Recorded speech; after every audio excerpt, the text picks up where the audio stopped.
ગરીબ છોકરી, હૃદયસ્પર્શી વાર્તા, ફાટેલી ધોતી અને ફાટેલો શર્ટ પહેરેલો એક માણસ, તેની 15-16 વર્ષની દીકરી સાથે એક મોટી હોટલ પર પહોંચ્યો.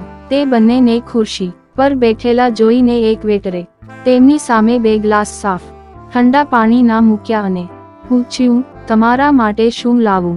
પેલા માણસે કહ્યું, મેં મારી દીકરીને વચન આપ્યું હતું કે તું 10મા ધોરણમાં જિલ્લામાં પ્રથમ આવીશ તો હું તને શહેરની સૌથી મોટી હોટલમાં એક ઢોસો ખવડાવીશ. આજે મારી દીકરીનું વચન પૂરું કરી દીધું છે. હવે મારો વારો છે તો કૃપા કરીને એના માટે એક ઢોસો લઈ આવો. વેટરે પૂછ્યું, તમારા માટે શું લઈ આવું છે? તેણે કહ્યું, મારી પાસે વધારે પૈસા નથી, મારી પાસે માત્ર એક ઢોસાના પૈસા છે, એટલે તમે મારી દીકરીને માત્ર એક ઢોસો ખવડાવી દો. આખી વાત સાંભળીને વેટર ખૂબ જ ભાવુક થઈ ગયો અને માલિક પાસે ગયો અને આખી વાત કહી અને કહ્યું, મારે બંનેને પેટ ભરીને ખવડાવવું છે.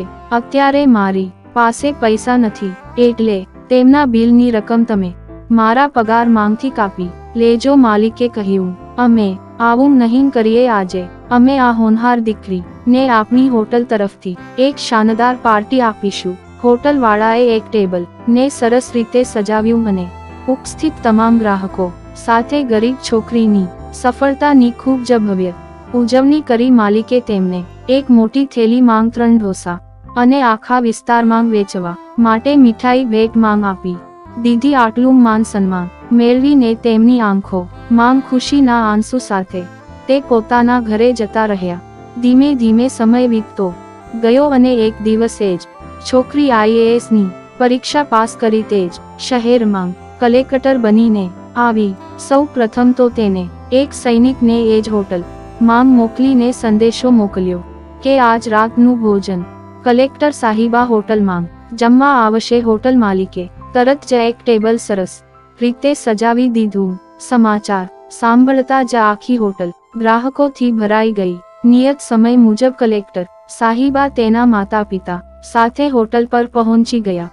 જ્યારે કલેક્ટર સાહિબા હસતા હસતા હોટલમાં પ્રવેશ્યા ત્યારે હોટલના માલિક સહિત હોટલના તમામ કર્મચારીઓ કલેક્ટર સાહિબાના સન્માનમાં ઊભા થઈ ગયા. હોટલના માલિકે તેમને એક ગુલ દસ્તો આપ્યો અને ઓર્ડર માટે વિનંતી કરી. કલેક્ટર સાહિબા ઊભા થઈને હોટલના માલિક અને પેલા વેટર સમક્ષ નતમસ્તક થઈને કહ્યું, કદાચ તમે બંને એ મને ઓળખી નહીં.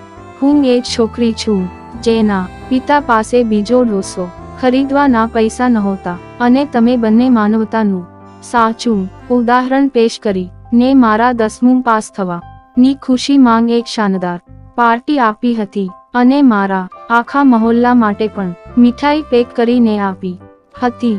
આજે હું તમારા બંનેના કારણે જ કલેક્ટર બની છું. તમારા બંનેનો એહસાન હંમેશા યાદ રાખીશ. આજની પાર્ટી મારા તરફથી તમારા બધા માટે છે અને આ પાર્ટીમાં સામેલ તમામ ગ્રાહકો અને હોટલના સમગ્ર સ્ટાફના બિલ હું ચૂકવીશ.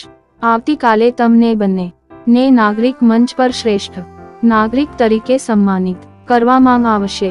શીખ કોઈ પણ ગરીબની ગરીબીની મજાક ઉડાવવાને બદલે તેની પ્રતિભાને યોગ્ય સન્માન આપો.